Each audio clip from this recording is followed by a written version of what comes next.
بسم اللہ الرحمن الرحیم جی، القول المتین فی امر یزید لعین کے چیپٹر نمبر 10 میں حضور شیخ اب ہم اصل موضوع سے گزر آئے ہیں. اب ہم بس آگے جلدی چلتے جائیں گے. اصل موضوع ہمارا ہو گیا. جو چیز سمجھانی تھی وہ آپ سمجھ گئے، جو پرابلمز بتانے تھے وہ آپ جان گئے، جو مقام و مرتبہ اہل بیت کا سمجھانا تھا وہ سمجھ گئے. اب ہم گزرتے جائیں گے، ہماری تمہید بن گئی ہے. 10واں چیپٹر ہے جی، یزید پر لعنت کے جواز میں صحابہ، ائمہ اعظام اور علماء کی تصریحات. قرآن سے گواہی دوں گا، حضرت ام المومنین سے گواہی دوں گا اور ائمہ اربعہ کی گواہی دوں گا. بات ختم. پھر ہم آگے چلے جائیں. قرآن مجید کہتا ہے وَمَن يَقْتُلْ مُؤْمِنًا مُتَعَمِّدًا فَجَزَاؤُهُ جَهَنَّمَ خَالِدًا فِيهَا. جو شخص کسی مسلمان کو قتل کرے، جان بوجھ کر قتل کرے، تو اس کی سزا دوزخ ہے اور وہ مدتوں دوزخ میں رہے گا، اور وہ ہمیشہ مدتوں دوزخ میں رہے گا. اس کے بعد ام المومنین، اب یزید مدتوں دوزخ میں ہے قرآن کے فیصلے سے. اس نے جان بوجھ کے قتل کیا اور کئی قتل کیے، صحابہ کے قتل، تابعین کے قتل. اس نے زنا اس کے کھاتے میں، چوریاں اس کے کھاتے میں، ظلم اس کے کھاتے میں. ام المومنین حضرت ام سلمہ کا سن لیجئے، امام احمد بن حنبل کی حدیث ہے. حضرت ام سلمہ بیان فرماتی ہیں کہ امام حضرت ام سلمہ رضی اللہ تعالیٰ عنہ نے یزید کے قاتل کو بد دعا دی اور فرمایا قتلہم اللہ، جنہوں نے حسین کو شہید کیا اللہ ان کو ہلاک کر دے، مار دے ان کو، ان کے پلے کخ نہ رہے، برباد ہو جائیں وہ. غروہ وذلوہ لعنہم اللہ، انہوں نے آپ کو دھوکہ دیا، آپ کی بے توقیری کی، اللہ کی لعنت ہو ان پر. ام المومنین حضرت ام سلمہ حضور کی زوجہ یزید پر لعنت کر رہی ہیں. اور یہ کوئی مطلق بات نہیں ہے، یہ مقید بالکل خاص حکم ہے. انہوں نے اس کا نام لے کر کہا کہ جس نے حسین کو شہید کیا اس پر لعنت، جس نے حسین کی بے توقیری کی اس پر لعنت، اور جس نے اپنا حسین کو بلا کر دھوکہ دیا اس پر لعنت. حضرت ام المومنین ام سلمہ کی سنت ہے یزید پر لعنت کرنا. پھر اس کے بعد ام المومنین اشعار، غم میں اشعار پڑھے انہوں نے، اس میں بھی اسی طرح لعنت کا جواز ثابت ہے. اس کے بعد آگے چلیے ائمہ اربعہ کا.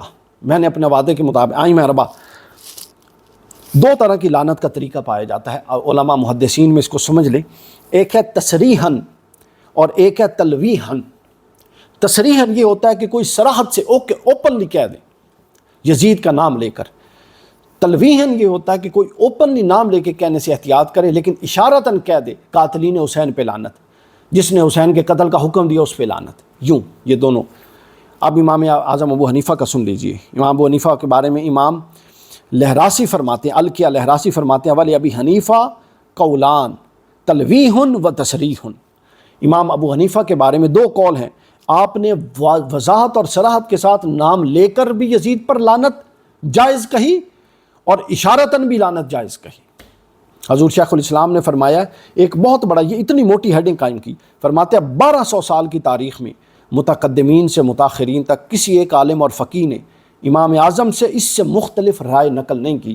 یہ عوام میں مشہور کر رکھا ہے کہ امام اعظم نے سکوت اختیار کیا تھا یزید پر. یہ امام اعظم پر بہتان اور سب سے بڑا جھوٹ ہے.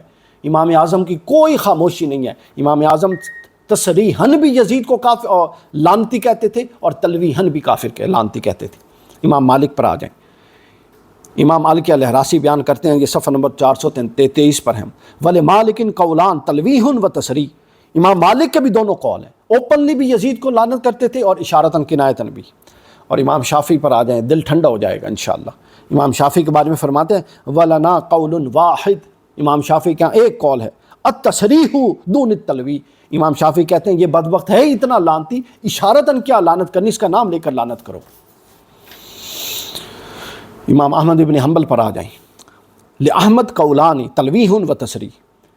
ان کے نزدیک بھی دونوں طریقے ثابت ہیں. امام شافعی تلویح کے قائل نہیں ہے، امام شافعی تلویح کے قائل نہیں ہے، صرف تصریح کے قائل ہیں، جبکہ باقی تینوں امام تلویح اور تصریح دونوں طریقوں سے یزید پر لعنت کرنے کے قائل ہیں. اب آگے چلیے.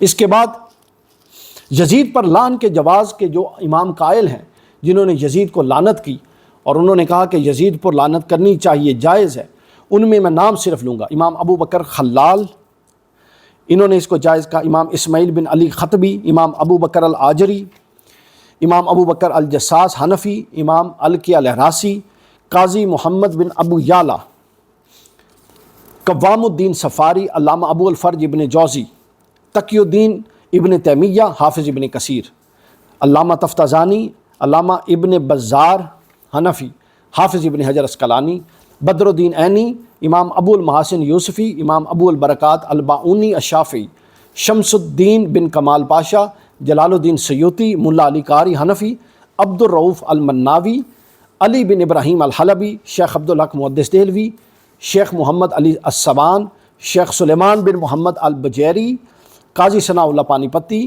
شیخ عبدالعزیز پرہاروی، علامہ سید آلوسی۔ یہ وہ ائمہ محدثین ہیں جنہوں نے، اور شیخ عبدالحق محدث دہلوی، شیخ عبدالعزیز محدث دہلوی، پیر میر علی شاہ صاحب، علامہ رشید احمد گنگوہی، مولانا نواب، علامہ نواب الدین علامہ نواب وحید الزماں، قاری طیب صاحب، یہ وہ علماء ہیں جنہوں نے صراحت کی کہ یزید پر لعنت کرنی چاہیے۔